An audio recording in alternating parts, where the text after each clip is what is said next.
everyone. Welcome to Life Extension Live. Dr. Crystal, I see you live. Hello, Dr. Mike. Great to see everybody. So this show we're really excited about because we're going to talk about gluten, which is on a lot of people's minds, right? So last week, if you didn't catch it, we did a whole show on food sensitivities. That's and right. how those food sensitivities might be causing symptoms of yours that maybe your doctor's having a hard time diagnose, right? We call them the mystery symptoms, right? So headache, bloating, stomach ache, skin issues, right? All of that, if you've been worked up for that kind of stuff and there's no answer, we call those mystery symptoms. And maybe, just maybe, it could be what you're eating. So we did a whole show on how to test for that and what you can do for that. So you can check that out at lifeextension.com. But today we're going to focus mainly now on gluten, right? This is, it's been a big topic for a long time and it continues to be a big topic. And that's great. So Dr. Crystal, what's all the hype around gluten? I really want to get down to the nitty gritty, the truth that people need to know. All right. Well, the mystery symptoms for the mystery topic, right? Gluten-free, it's everywhere. And I think the hype is the fact that more and more people are hearing about gluten. There are more gluten-free options that have been made available. So you're seeing it everywhere. And people, I get asked all the time, okay, should I go gluten-free? What's going on? Right. And so it's a common question, but gluten is in a lot of foods that people recognize and may not recognize. A lot of people are dealing with gluten sensitivity issues. They're dealing with digestive health issues and they don't know why. Again, those mystery symptoms. Right. And so when you start seeing gluten-free, you start questioning, is this the cause? Is it the culprit? And it's a big deal too. When you see foods that have never had gluten in them, when they add to their label that they're gluten-free, right? I think there's some waters out there that say we're gluten-free. Okay, that's great. So this is important to a lot of people. You see it in the market, you see it in doctors' offices, you see it with nutritionists like yourself. So let's just lay out very simple, what is gluten? Gluten is it's actually, most people know it for wheat, but it's not naturally found in wheat or wheat flour. It is made when you mix wheat flour in water. Did you know that? Yeah, I have seen it. So that's because I know like pizza dough, right? That has a little bit more stretch and gluten. And I watch the Food Channel and I see people working that pizza dough, and they've said things like, we're trying to get that stretch. We're trying to get that stretch, right? So yeah, the more you work it, the more gluten is actually developed. So that's cool. Yes. So it's a mixture of two proteins, and those proteins are made. The more you work that dough, the more you beat the dough, the more you mix it, the more you stretch it. And there is, in the food industry, although there's this big wave of gluten-free, in the food industry, they want gluten. And it's kind of what makes our bread pretty desirable. Good. Well, because it's like a glue, right? So it holds those proteins together. It gives bread that fluffy, stretchy stuff we like in it, right? So if gluten's not an issue, for me, thank God it's not an issue. I like my gluten. I'm not going to lie. It's not that gluten is bad, right? Yes. And I think that's a good point, Dr. Mike, because you see it everywhere. Everything's gluten-free. A lot of people are gluten-free. They, don't know what gluten is. They don't know why they would need to go gluten-free. There's this, in their minds, there is this push that if it's gluten-free, it's good for you. Yeah. And that's we're going to talk about that. We're going to do some misconceptions. And that's one of the big ones. As a matter of fact, I think it's the first one we're going to ask. Before we do that, though, let's make this clear. We're not talking about people with diagnosed celiac disease, right? That's different. That is very true. And this month is Celiac Disease Awareness Month. Right. So I think it's appropriate for us to shed light on celiac disease. Those are individuals who absolutely must stay away from gluten. It is a genetic autoimmune disease. And when you consume gluten, it is very damaging. The body it causes the body to mount a huge inflammatory response. It starts damaging those villi. Oh, last week we talked about the villi and the microvilli. That's the lining of your small intestines, and that's where your nutrients get absorbed. And so you start having those villi destroyed. And so again, celiac disease, autoimmune, absolutely must stay away from gluten. So this is like normal villi that help to absorb nutrients, right? And this is what they look like with celiac disease if you don't avoid gluten. Like they're gone. They become flattened, and now you can't pull the nutrients in, and then other things get in as well, right? And that's where a lot of people link this to leaky gut and some other stuff like that as well. So, but we're talking more is, okay, so you don't have celiac, maybe you've been tested, but you're still having some issues. And so we're really focusing on a sensitivity component to gluten, not the autoimmune genetic component disease, celiac disease. So let's go to some gluten misconceptions. Okay. I get the first one, right? All right. Go for it, Dr. I'm going to ask you, I'm asking you, Dr. Crystal. Now, people watching, if you guys want, you can give us your answers in the comment as well. But here it goes. Here's the first one for you, Dr. Crystal. Okay. Gluten is only harmful for people with celiac disease. Oh, okay, come on. That's an easy one. That's an easy one. Well, give us your official answer. Okay, my official answer is no. Obviously, if you have celiac, stay away from gluten. But there are people who have gluten intolerance or gluten sensitivities, and those people are still mounting an immune response to gluten. They still have some of the side effects, and I think that's going to be my next question for you. But they still have some of the health concern related to gluten, and they may need to stay away from gluten. So yes, it's non-celiac gluten sensitivity is a real thing, and for those people, they feel better when they remove gluten from their diet. Okay, you're up. Give me your question. Okay, so here we go. Gluten will immediately give you diarrhea and only involves GI symptoms. No. Right? You want me to elaborate on that? No. I guess that was a leading question. I sort of answered it already.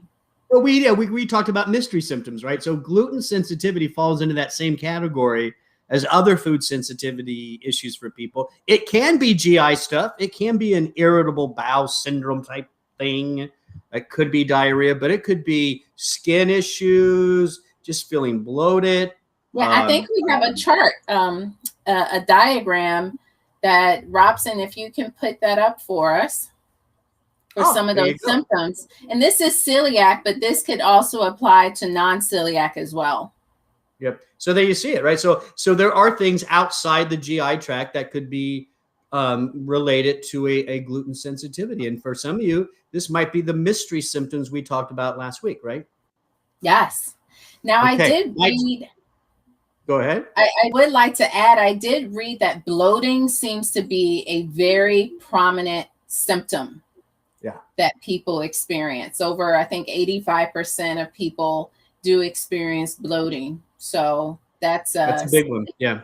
And I remember that from my clinical days and stuff too. Bloating is a big one for any food sensitivity, really. All right. So now here's my next question for Dr. Crystal. You ready?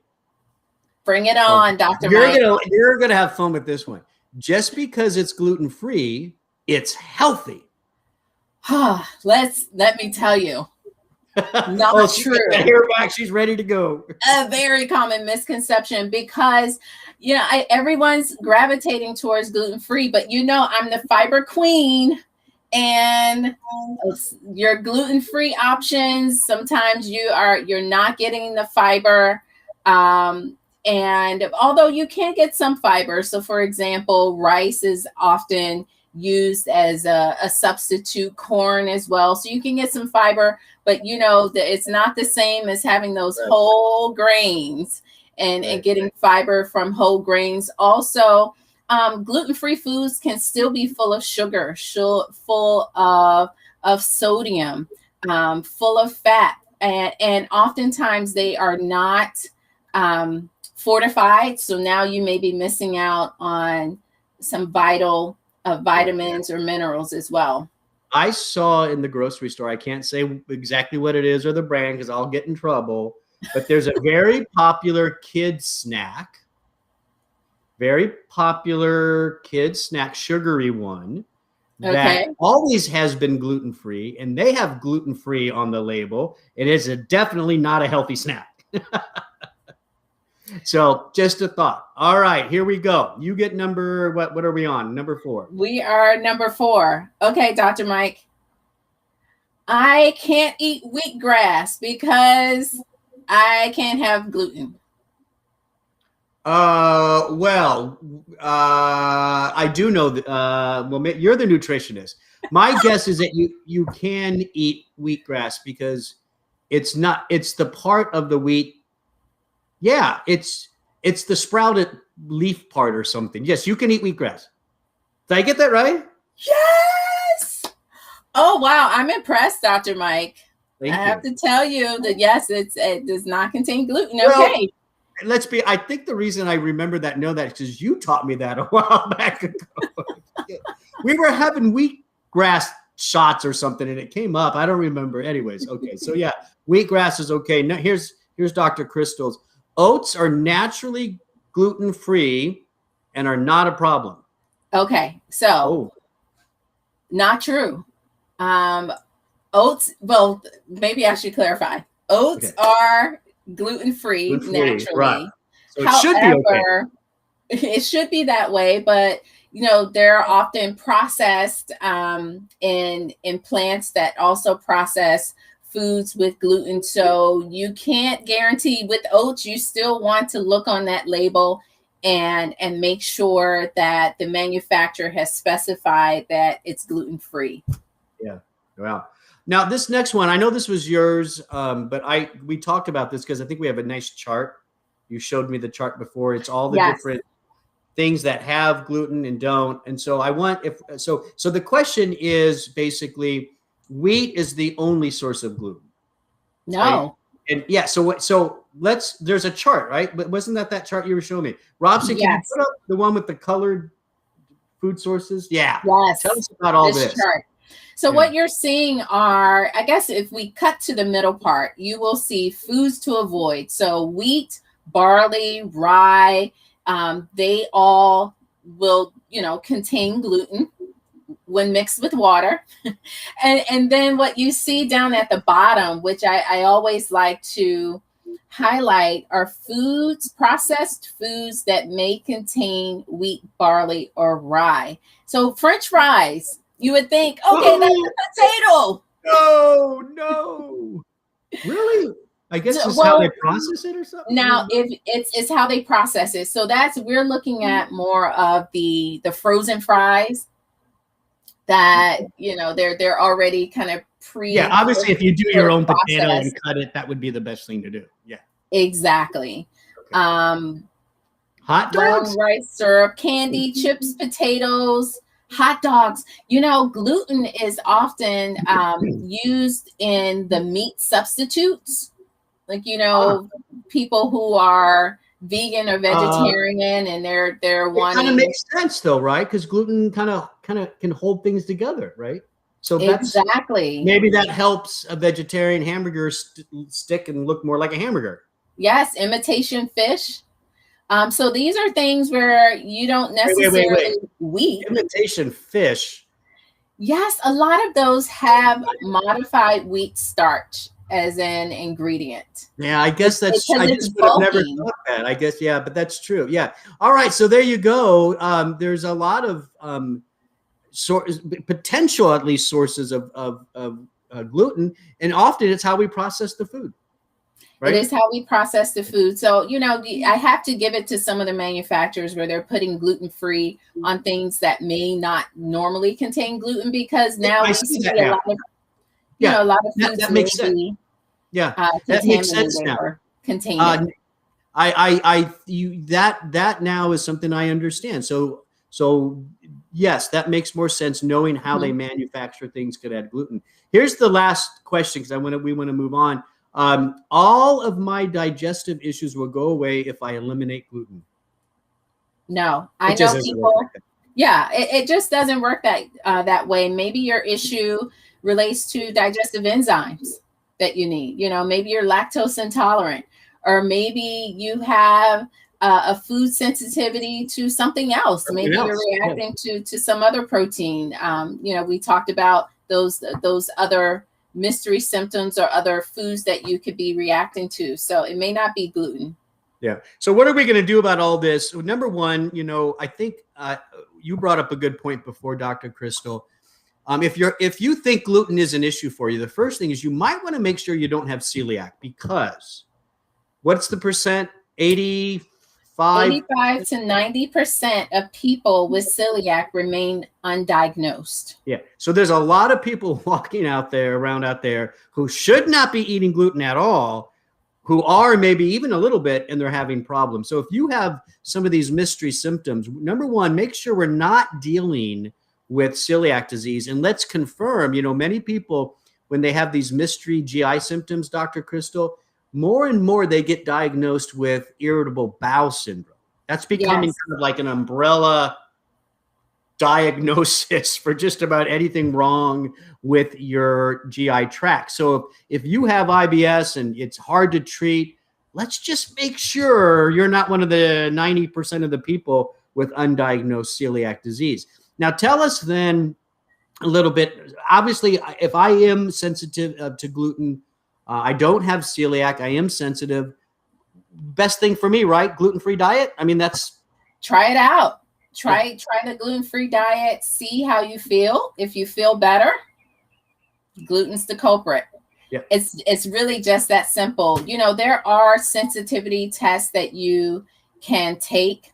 And so for some people, if it's just too much for them to eliminate gluten for, a few days to, a week or so, then I say, you can test to see if your body has mounted any antibodies to gluten. So those tests are available for people. But I usually just say try gluten free.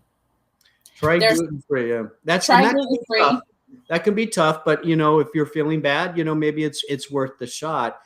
There's another diet out there that it's a little confusing. It's debatable. It's a little confusing to me how it all fits in here, but maybe you can enlighten us. It's the low FODMAP diet. Yes. FODMAP. Yeah. So the low FODMAP, and this is for the person who maybe they tried gluten free and they still may not Yeah. feel as Sure. bad. So the low FODMAP, and FOD stands for fermentable oligodimonosaccharide. So these are types of sugars, basically. Short chain sugars and one sugar up to about 10 sugar chains joined together. And for some people, they can be poorly absorbed, poorly digested. That could be the cause of your symptoms. So you can just kind of look up low FODMAP diet, and it'll give you a list of foods that you may want to try eliminating to see if you feel better. Yeah, but I guess my issue is if you do better on a low FODMAP diet, your issue is probably more these sugars and fermentation than it is gluten. I guess where it gets confusing is there are people that claim they do have gluten antibodies. It's not celiac, they're sensitive, and a low FODMAP diet helps even if they have a little bit of gluten. That's where it Yes. gets kind of like, and I don't. That's hard to explain. Well, I think sometimes when you start kind of pulling things out of your diet, sometimes you find that gluten containing foods may often have some of those FODMAP foods. So you indirectly are removing gluten when you limit some of the FODMAP foods. So it can get very complex, It's complex, yeah, for and sure. Yeah. and I would suggest working with a dietitian or a nutritionist to help you. But there are guides out there that can also be helpful. Now, if you're going to go gluten-free, there are a lot of foods that are fortified foods, right, with micronutrients, and often those food have gluten, right? Basic breads are often fortified with iron, just as an Yes. example. So, what's is just as simple as doing a good multivitamin? I mean, what do you think there? I suggest a good multivitamin anytime you start restricting or limiting foods from your diet. Now that's the time where you Yeah. need to take a multivitamin, because you may start missing out on key nutrients. And especially if you're going gluten free, those foods aren't fortified. So potentially iron, B vitamins. So look into a B complex. Digestive enzymes can always help. Always help. Yeah. Yeah, I always like to start with digestive enzymes as well. So those are strategies that can help. Well, listen, one last time, Robson, who is our producer in the background, can you put up that chart again of the different types of foods that? There you go. Like, I think this is a great chart to have. The top part, those are ones you're okay with, right? So buckwheat, corn, Quinoa. flax, rice, quinoa. Yeah, you can see all those. That's great stuff. Go for it there. And then and then right there, smack in the middle, right? Mm-hmm. They avoid the red. It's just that simple. Avoid the red. Keep in mind barley and rye are in that too. And then you got this group down there at the very bottom, right, Dr. Crystal, where you wouldn't think they would have gluten, but based on Right. how we process foods, many of them can. So look for the versions. I guess we do need hot dog packages now that say gluten-free. Yes. Frozen French fries that say gluten-free. I guess we do need that, right? It doesn't make sense, but it does make sense, right? You need it because you never know. Something like that. Dr. Crystal, what a great show. Hopefully this was helpful for those that watched. You can watch this again later. You can ask questions in Facebook, and we have a great team that can help answer that. We also have wellness specialists at Life Extension that can help out as well. And we have a really good article on this.